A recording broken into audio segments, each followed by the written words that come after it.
बिस्मिल्लाहिर्रहमानिर्रहीम। ए बनी आदम, अपनी कोशिशों पर इतना गुरूर मत कर, इतना भरोसा मत कर, इतना मत इतरा। ये कोशिश करने की तौफीक तुझे तेरे रब ने ही दी है। किस चीज़ पर तेरी अकड़ है, किस बात पे तू इतराता है। मट्टी का पुतला है, कल भी खाक था और खाक में ही तुझे जाना है।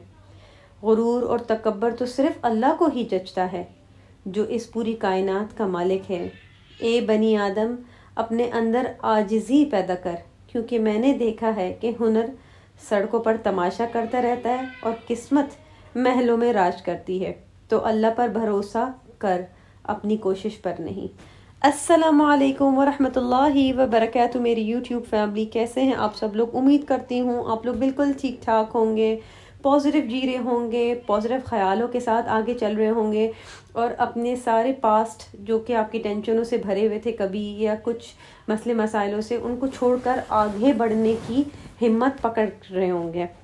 तो जनाब, आज मैं आपके साथ अपनी सुबह से लेकर रात तक की रूटीन शेयर कर रही हूँ और बहुत सी मेरी सिस्टर्स जो है मुझे देख रही होंगी, वो मुझसे बिल्कुल जो है एग्री करेंगी कि औरतें तो माशाल्लाह अल्लाह ताला ने, मुझे ऐसा लगता है कि सिर्फ काम के लिए बनाई है और मेरे ख्याल से कि हमारे बग़ैर किसी भी घर का निज़ाम नहीं चल सकता।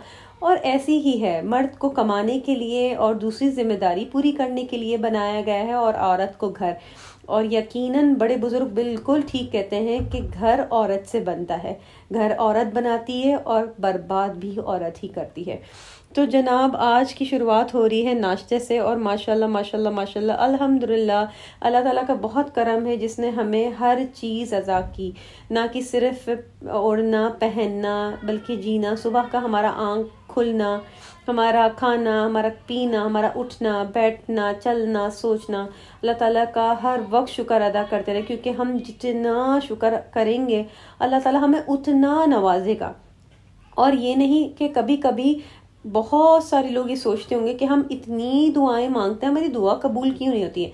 तो आज बहुत ही प्यारी सी बात आपके साथ शेयर करती चलूँ, साथ साथ मैं अपने सुबह का, बच्चों का और अपना नाश्ता भी बनाती जा रही हूँ।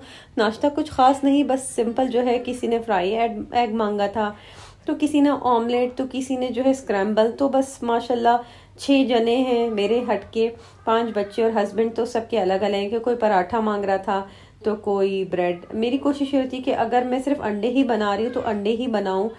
जैसा होता है ना कि कभी किसी का फ्रेंच टोस्ट खाने का दिल चाहे तो वो उस पर मैं नहीं जाती। मैं बच्चों को डिफरेंट ऑप्शंस देती हूँ कि आप ऑमलेट खा लो, या आप हाफ फ्राई खा लो, या आप स्क्रैम्बल खा लो, आप पराठा और टोस्ट खा लो। लेकिन उससे हट के मेन्यू उनको भी मैं यही, साथ साथ बच्चों की तरबियत भी, क्योंकि आप मुझे जानते ही होंगे और मैं कोई मौका बच्चों की तरबियत करने से बाज नहीं आती हूँ। तो इस वक्त भी मैंने बच्चों की तरबियत ऐसी की और बच्चों को बड़ा अच्छा से एग्जाम्पल दिया कि बेटा दूसरों के लिए आसानियाँ किया करो, चाहे वो आपके अपने हों या गैर हो, या इवन के जो हमारे घर कचरा उठाने भी आता है ना, उसके लिए भी आसानी करो। कैसे? हम क्या करते हैं, थैलियाँ ऐसे ही बाहर रख देते हैं और अक्सर जो है बिल्ली आके मुंह मार देती है और सारा कचरा गिर जाता है। तो उस बेचारे के लिए कितना काम बढ़ जाता होगा। आप सोचे, बहुत सारे अपार्टमेंट्स ऐसे हैं जहाँ पर 4थी मंजिल चढ़ के जाना पड़ता है, वहाँ पर लिफ्ट्स नहीं होती और वो पूरा कचरा ऊपर से उतारते हुए लेके जाते। और कभी कभी इतना ज़्यादा भारी भारी कचरे होते हैं कि उसको 2 से 3 चक्कर लगाने पड़ जाते हैं। तो आप जब भी कचरा बाहर रखें, मेक श्योर करें कि आप उसको जो है बांध दें या रबर बैंड लगा दें, ताकि बिल्लियाँ आके उसके अंदर ना घुसे और ना ही सामान बाहर फेंके, तो बेचारे का काम कम हो जाए। तो मैं अभी बच्चों को भी यही समझा रही थी कि बेटा, चाहे वो माँ हो या बाप हो या बहन हो या दोस्त हो या कज़न हो या पड़ोसी हो या राह चलता आदमी ही क्यों ना हो, उसके लिए आसानी करे। जैसे कि हाँ, बहुत ज़्यादा सवाब है कि अगर आप राह चलते से पत्थर उठा के साइड पे कर दे, तो आप सोचे आप किसकी आने वाली मुसीबत को पहले से टाल रहे हैं। तो अल्लाह ताला फरमाते कि जब आप किसी की मुसीबत या किसी की परेशानी दूर करते, तो अल्लाह आपकी सारी परेशानियां दूर कर देता और आपके लिए बहुत आसानियां करता है। तो मैं बच्चों को ये बता रही थी कि बच्चों, मुझे पता आपका दिल चाहता है कि आप फ्रेंच टोस्ट खाओ, आप पैनकेक्स खाओ, लेकिन जिस दिन मेन्यू एक ही चल रहा है उसमें आप वेरिएशन निकाल सकते हो। जैसे कि अब मैं एग्स बना रही हूँ, तो एग में आप मुझसे ऑमलेट मांग लो, आप मुझसे हाफ फ्राई मांग लो, स्क्रैम्बल, लेकिन उससे हटके मेन्यू करना तो ये मेरे लिए भी बड़ी ज़्यादती हो जाएगी। अब आप सोचें मैं थक जाऊँगी, हो सकता है मुझे कहीं पेन हो रहा हो तो मैं आपको बता नहीं पा रही हूँ, या मुझे दूसरे काम करने हों। तो जनाब मैं आपके साथ बहुत सी खूबसूरत एक बात शेयर करने चली थी, तो आइए मैं शेयर करती हूँ। और साथ साथ यहाँ पर मैं अपने कमरे में आ गई हूँ, और अपने कमरे की जो है शुरुआत करने से पहले ये जो लूलू साहब है मेरे बिस्तर पे बैठे हुए उधर हटने का नाम ही नहीं ले रहे थे। कहते मैं नहीं हटूंगा, पहले तो आप मुझे प्यार करो, कहाँ हो, सुबह से बिजी चल रही हो, मुझे कौन प्यार करेगा। ये भी तो अब हमारी फैमिली का हिस्सा है। तो अब मेरे जो है 5 नहीं 6 बच्चे हो चुके। तो आइए मेरे साथ कमरा भी सफाई करते रहते हैं, और साथ साथ मैं आपको बहुत ही प्यारी बात शेयर करने जा रही हूँ। तो ये बहुत ही प्यारी सी बात जो मैं आपके साथ शेयर करने जा रही हूँ वो ये है कि बहुत सारे लोग बोलते हैं कि या अल्लाह मेरी दुआ कबूल नहीं होती है, मैं बहुत दुआएं कर रही हूँ, मैं 5-10 साल से दुआ कर रही हूँ, मेरी दुआ कबूल नहीं होती है।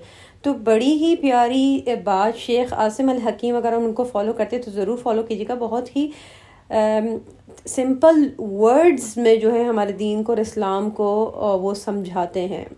तो उन्होंने ये बात बताई है एक महफिल में कि एक आदमी ने कहा कि मेरी दुआएं कबूल नहीं हो रही, मैं 5 साल से दुआ मांग रहा हूँ, मेरी दुआ कबूल नहीं होती। अब उन्होंने एग्जाम्पल ऐसी दी कि एक आदमी दुआ मांग रहा है कि अल्लाह ताला मुझे 1000 रुपये चाहिए या $1000 चाहिए।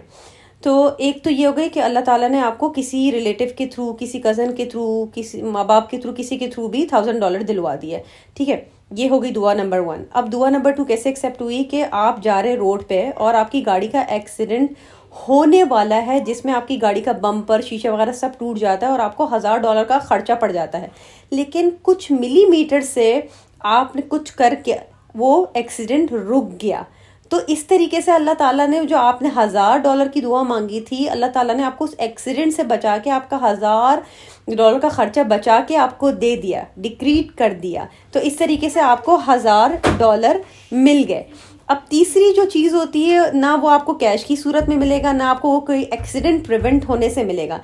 तीसरी वो आपकी दुनिया में कबूल ही नहीं होगी। उसमें क्या होगा कि जब आप आखिरत में जजमेंट डे पे जाएंगे, अल्लाह ताला के सामने खड़े होंगे, आपको आपके सामने बड़े बड़े पहाड़ पेश कर दिए जाएंगे। आप बोलेंगे या अल्लाह ये इतने बड़े बड़े पहाड़ क्या है ये, और ये मेरे सामने क्यों आ रहे हैं? तो अल्लाह ताला कहेगा ये वो पहाड़ हैं तुम्हारे गुड डीड्स के, जो तुमने मुझसे दुआ मांगी थी कि अल्लाह ताला मुझे $1000 चाहिए। तो ये वो $1000 के इतने सारे गुड डीड्स के पहाड़ हैं। तो ऐसे आपकी दुआ कबूल होती है। तो कभी भी ये मत समझें कि आपकी दुआ कबूल नहीं हो रही, ऐसी कोई बात नहीं। आपकी दुआ 3 फॉर्म्स में कबूल होती है। एक, आपको कैश में मिल जाएगा। 2, आप आपको किसी चीज़ से अल्लाह ताला बचा देगा। और तीसरा, इस दुनिया में अगर आपको कुछ नहीं मिला तो आखिरत में उसका अजर डबल से भी ज़्यादा होगा, मोर देन 10 टाइम्स से भी ज़्यादा होगा। तो हमेशा ये सोच के दुआ किया, एक तो दुआ कांस्टेंट किया करें, क्योंकि कहते हैं ना दुआ तो तकदीर भी बदल देती है।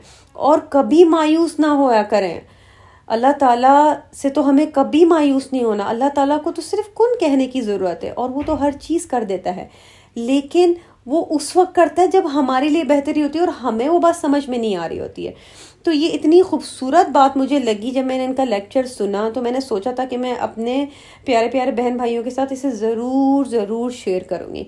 तो जनाब बस आहिस्ता आहिस्ता करके कमरे की सफाई भी होती चली जा रही है, और ये लूलू साहब बीच बीच में डिस्टर्बेंस करते जा रहे हैं, जैसे मेरे छोटे दोनों बच्चे कर रहे होते हैं, बीच बीच में जंपिंग कर रहे होते हैं। तो मुझे उन्हें जो है थोड़ा वो बहुत पैम्पर करके हुश हुश करना होता है, क्योंकि मुझे जल्दी जल्दी काम करना होता है। क्योंकि आपको पता है माशाल्लाह से अब वर्किंग लेडी भी हो चुकी हूँ, यूट्यूब चैनल भी रन करती हूँ, इन्फ्लुएंसर भी हूँ इंस्टाग्राम पे, फिर अपना अलग चैनल है जो मेरा नर्सरी राइम्स का है, फिर मेरा एक अपना तरबिया for teenagers and kids and parents का जो है वो व्हाट्सएप का ग्रुप है, मुझे वो भी रन करना होता है। इसके साथ साथ माशाल्लाह 5 बच्चे हैं, उनकी तरबियत, उनकी तालीम की जिम्मेदारी सारी मेरे ऊपर है। हस्बैंड काफ़ी कोशिश करते हैं हेल्प करने की, लेकिन वो जिनसे जाहिर सी बात है वो जॉब है उनकी, उनका अपना काम है, उनकी अपनी जिम्मेदारियां हैं। हम उनकी परेशानियों को या उनकी जिम्मे तक नहीं समझ सकते, क्योंकि मर्द जो होता है वो कुछ और जहनियत रखता है और औरत कुछ और होती है। तो बस जनाब जो है यहाँ पर जो है मैं वैक्यूम दे रही हूँ, जल्दी जल्दी सफाइयाँ कर रही हूँ। ऑलमोस्ट जो है ये समझ लें आपके मगरिब का वक्त तक शुरू हो गया था, क्योंकि माशाल्लाह से वो सिंगल हैंडेड हूँ और बेटियां काफ़ी कोशिश करती हैं हेल्प आउट करने के लिए। इस वक्त जो मेरी बड़ी बेटी थी वो खाला के घर रहने के लिए गई हुई थी और मुझे इंतहाई कमी महसूस हो रही थी इसकी, क्योंकि वो मेरा राइट हैंड है, वो मेरे काफ़ी काम कर देती है, बल्कि पूरा किचन उसी ने संभाला हुआ है। तो मुझे जो है बड़ा इस दफ़ा फ़ील हो रहा था कि वाकई में वो नहीं है, तो मुझ पे बहुत ज़्यादा बर्डन। और मैं अल्लाह ताला का बहुत शुक्र अदा करती हूँ कि अल्लाह ताला ने मेरे बच्चों को इस काबिल बनाया कि आज वो मेरे शाना व शाना खड़े होकर मेरी और मेरे हस्बैंड की जो है वो हेल्प कर रहे हैं, मदद कर रहे हैं और जो है वो हेल्प आउट कर रहे हैं। क्योंकि इतना बड़ा डिसीजन जो हमने अपनी ज़िंदगी में लिया है मुल्क चेंज करने का, अगर हमारे बच्चे इस काबिल नहीं होते, हम इस काबिल नहीं होते और अल्लाह ताला अगर हम इस काबिल नहीं बनाता तो हम कुछ ही नहीं कर पाते। तो अल्हम्दुलिल्लाह तो बस ये था, इसलिए ज़िम्मेदारी ज़रा ज़्यादा हुई थी और जो है बस मैं यही हो रहा होता है कि जल्दी जल्दी जो है वो अपने सारे काम निपटा लूँ मगरिब से पहले। बस उसके बाद नमाज़ पढ़ के मैं किचन में घुस गई और आज मैं आपके साथ एक अरबिक जो है वो वेजिटेबल रेसिपी शेयर कर रही हूँ। मैं मिडल से स्टार्ट किया है, थोड़ा रिकॉर्डिंग में डिलीट हो गई थी वाली वीडियो। अच्छा, मैंने प्याज लाल की, प्याज में जैसी ही लाल हुई मैंने उसमें टमाटर प्यूरी डाली, आप चाहे तो टमाटर भी काट के डाल सकते हैं। उसके बाद मैंने इसमें गाजर और जो मटर है वो डाल दिए हैं और उसको मैं अब भून रही हूँ। दूसरे चूल्हे पे मैं स्पेगेटी बना रही हूँ और वो भी अरबिक स्टाइल से। तो बस मैंने प्याज ले ली है, प्याज को हल्का सा सौते किया, ट्रांसपेरेंट कर रही हूँ जब तक ये प्याज लाल हो रही है। मैं वापस अपनी फर्स्ट डिश की तरफ वापस जा रहे हैं। अब मैं इसमें डाल रही हूँ 1 टेबलस्पून भर के लाल मिर्च, आप अपने हिसाब से ऊपर नीचे कर सकते हैं। इसमें जाएगा तकरीबन 2 टेबलस्पून जो है पिसा हुआ धनिया, फिर इसमें जाएगा तकरीबन ½ टीस्पून जो है वो हल्दी जाएगी, नमक हस्बे ज़रूरत है और इसके अंदर जो स्पेशल इंग्रेडिएंट है वो है चिकन क्यूब्स जो होते हैं, आप चिकन पाउडर कह लें, आप कनौर का यूज़ कर लें, कैनन का यूज़ कर लें या दाशी, बहुत ही अच्छा चिकन पाउडर है, बहुत ही रीजनेबल पड़ता है पाकिस्तान में, वो डालें तो बहुत ज़बरदस्त है। मैं जब पाकिस्तान में थी तो मैं वही यूज़ करती थी। यहाँ पर चिकन पाउडर काफ़ी एक्सपेंसिव है और क्यूब्स काफ़ी सस्ते हैं। अच्छा, चिकन पाउडर पाकिस्तान का बहुत स्ट्रॉन्ग होता है तो आप सिर्फ अपने हिसाब से ही डालिएगा और अगर आप डाल रहे हैं तो मैं आपको सजेस्ट नहीं करूंगी कि नमक पहले डाल लें, आप पहले चिकन पाउडर डाल लें उसके बाद फिर नमक टेस्ट करके डालिएगा, क्योंकि दाशी जो पाउडर है वो काफ़ी नमकीन है। तो जी यहाँ पर मैंने अपने दोनों चिकन क्यूब्स डाल दिए, उसके बाद मैंने मसाला भून लिया है अच्छी तरीके से और इसमें जो है बस अभी इसको थोड़ा सा पानी डाल के हल्की आंच पे रख दिया है ताकि गाजर और मटर जो है वो अच्छी तरीके से गल जाए, क्योंकि मटर जो है वो 75% कुक थे लेकिन गाजर बिल्कुल कच्ची थी। तो बस हल्का सा मैंने इसमें ये जो है हल्की आंच पे इसको रख दिया है। मीनवाइल प्याज जो है वो ट्रांसपेरेंट हो गई है, इसमें जाएगा गाजर, तकरीबन जो है 4 से 5 गाजर जो है मैंने छोटे छोटे पीसेस में कर लिए हैं। अच्छा, स्पेगेटी मेरे पास मैं मैक्रोनी बनाते स्पेगेटी डालनी पड़ गई मुझे, तो ये मैंने जो कटिंग की हुई थी मैक्रोनी के हिसाब से की हुई थी, लेकिन फिर क्योंकि मैक्रोनी थी नहीं वो मैंने बच्चों की एक्टिविटी कराने में यूज़ कर ली, लेकिन इंशाल्लाह उसको मैं यूज़ करती रहूँगी, ज़ाया नहीं होगी कोई चीज़। अच्छा, जब तक वहाँ पर कैरेट्स जो हैं वो थोड़े से नरम पड़ जाएं तो मैं अपनी मेन डिश पे वापस आ गई हूँ। तो बस यहाँ पर जो है मैंने नमक डाल दिया है और चावल जो मैंने भिगो के रखे हुए थे, ये तकरीबन 2.5 गिलास चावल हैं, आप अपने घर वालों के हिसाब से बना सकते हैं, ठीक है। और बस इसमें पानी डाल के इसको दम पे रख दिया है और उसके बाद इसमें मैं आपको आगे बताऊंगी कि क्या करना है। तो बस चलते हैं अपनी जो है दूसरी रेसिपी जो मैं स्पेगेटी बना रही हूँ अरबिक स्टाइल में। बस आपने जो है इसको थोड़ा सा सौते कर लेना है अनियंस के साथ जब तक कि गाजर जो है थोड़ी नरम हो जाए। इसके बाद इसमें जाएगा टमाटो प्यूरी 2 टेबलस्पून, आप चाहे तो इसमें जो है वो टमाटर भी डाल सकते, छोटे छोटे काट के, बड़ा टमाटर या 2 दरमियाने टमाटर, ठीक है। और उसके बाद इसमें थोड़ा सा पानी डालूंगी क्योंकि टमाटो प्यूरी थोड़ी गाढ़ी होती है तो ये फ़ौरन जो है जलने लग जाती है, तो इसको थोड़ा सा डाल के अच्छी तरीके से भून लिया है। और भूनने के बाद जो है इसमें अब जाएंगे जो है सारे मसाले, इसमें जाएगा 1/2 टेबलस्पून, ये बहुत ज़्यादा स्पाइसी नहीं होता, अरब्स में हम स्पाइसी नहीं खाते, लेकिन क्योंकि कराची पाकिस्तान में रहे हैं तो इसलिए हमें स्पाइस की आदत हो गई है। तो इसमें जो है 1/2 टीस्पून जो है लाल मिर्ची जाएंगी, इसमें अगेन 2 क्यूब्स जाएंगे, पाकिस्तान में काफ़ी नमकीन होता है तो आप 1 टेबलस्पून जो है वो जो चिकन पाउडर वो डाल दीजिएगा, और अगर आपके पास कनौर या कैरन के क्यूब्स हैं तो वो 2 डाल दीजिएगा।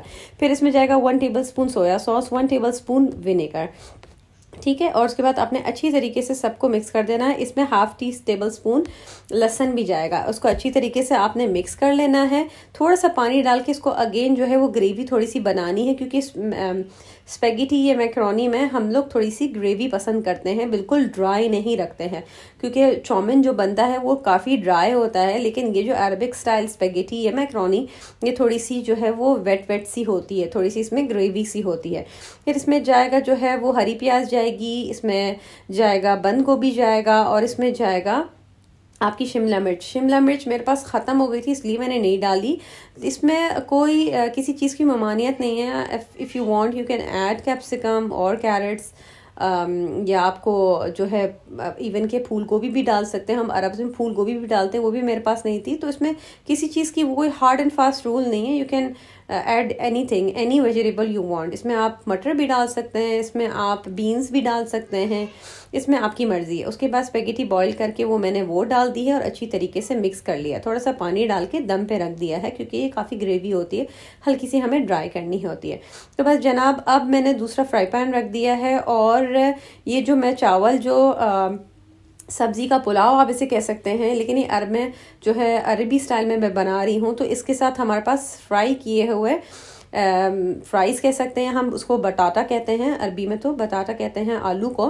तो उसमें मैंने लाल मिर्च, थोड़ा सा नमक, थोड़ा सा ज़ीरा और थोड़ा सा काली मिर्च डाल के अच्छी तरीके से मिक्स करके इनको फ्राई कर लिया। इतना फ्राई कर लिया है कि ये क्रिस्पी से हो गए। अच्छा, ये आप चाहें तो इसके अंदर जो है चाट मसाला भी डाल सकते हैं, अपने फ्लेवर को इन्हांस करने के लिए आप थोड़ा सा चिकन पाउडर भी डाल सकते हैं। अगेन ये आपके ऊपर डिपेंड करता है, लेकिन ये चावलों के साथ किस तरह से सर्व होगा वो मैं आपको बताऊंगी। अच्छा, क्योंकि ये राइस है तो इसके साथ रायता भी सर्व होगा, और अगर क्योंकि मैं हाफ पाकिस्तानी हूँ तो ऑफ कोर्स इसके साथ लाजमी है कि जो है हस्बैंड अचार लें, तो आप अचार भी कर सकते हैं। तो जब तक दोनों डिशेस बन रही हैं, जितने भी बर्तन निकलने में बर्तन रखती नहीं हूँ, हाथ के हाथ ही जो है ना वो धो धा के रखने शुरू कर देती हूँ।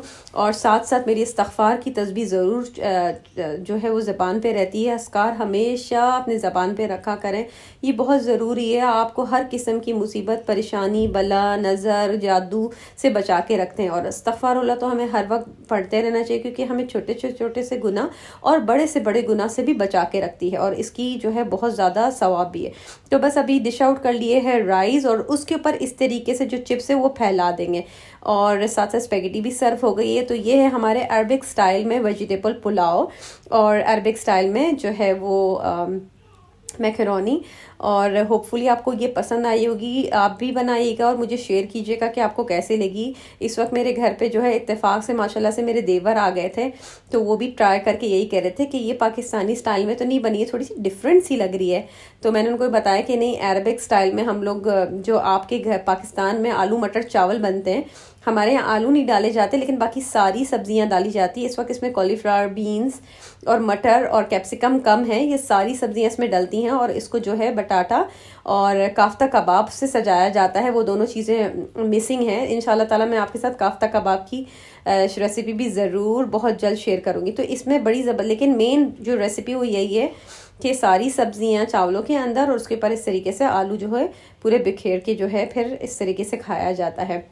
तो ट्राई कीजिएगा और मुझे बताइएगा कमेंट में कि आपको मेरी ये रेसिपी कैसी लगी, और जो है आप कौन सी मोर अरबिक डिशेस जो हैं वो सीखना चाहते हैं। इंशाल्लाह ताला आने वाली वीडियोस में मैं आपके साथ एक और रेसिपी शेयर करूंगी जो कि प्योर फ़लस्तीनी है। उसके बाद जी बस ये मेरे कमरे की फ़ाइनल लुक है। काफ़ी अरसे से मैं आपको अपने कमरे की रूम की फ़ाइनल लुक दिखाना चाह रही थी कि अल्हम्दुलिल्लाह अल्लाह ताला का बहुत शुक्र है कि अब जो मेरा बेडरूम है वो भी फाइनल जो है शेप में आ चुका है। और यहाँ पर जो लूलू साहब है वो मेरे बेड पे बड़े मज़े से आराम कर रहे हैं। और बस कुछ चीज़ें जो है हमें इस घर से मिली हुई थी। जितना भी आप ब्राउन फर्नीचर देख रहे हैं वो ये सब इस घर का है, और जितना भी वाइट है वो मेरा है, बल्कि बेड भी इन्हीं का ही था। तो मुझे ज़्यादातर कुछ ख़रीदना नहीं पड़ा, जिससे हमें काफ़ी ज़्यादा बचत हुई थी। मैं आपको भी यही सजेस्ट करूँगी कि कोई घर ऐसे देखिएगा जो सेमी फर्निश्ड हो, if you are planning to shift to Dubai और any other part of the country. तो होपफुली आपको आज की मेरी व्लॉग बहुत पसंद आएगी। ये था मेरा सुबह से लेकर रात तक का रूटीन। कुछ इसमें से चीज़ अभी भी मिसिंग है, लेकिन दिन ख़त्म हो गया था, काम पेंडिंग है। काम कभी ख़त्म नहीं होते, काम में बहुत बरकत होती है। तो अपनी सिस्टर को इजाज़त दीजिए, मिलते हैं अपने अगले व्लॉग में। अगर आप चैनल पे फर्स्ट टाइम आ रहे हैं तो प्लीज़ मेरे चैनल को सब्सक्राइब कीजिए। वीडियो पसंद आई है तो इसे लाइक कीजिए। अपना बहुत बहुत ख्याल रखिएगा। Until next time, see you soon, take care, मास्सलाम। और हाँ, मेरे दूसरे चैनल को सब्सक्राइब करना मत भूलिएगा, which is little Muslim scholars. Take care. अच्छा जी, एक और बात जाते जाते, लास्ट वीडियो में आपके साथ ये हैंगर शेयर किया था, अब ये मुकम्मल अपनी शेप में आ चुका है। इस पे मैंने अपने सारे निकाब देखे कितनी खूबसूरती से लटक गए हैं। तो अब दीजिए इजाज़त, अल्लाह हाफिज़।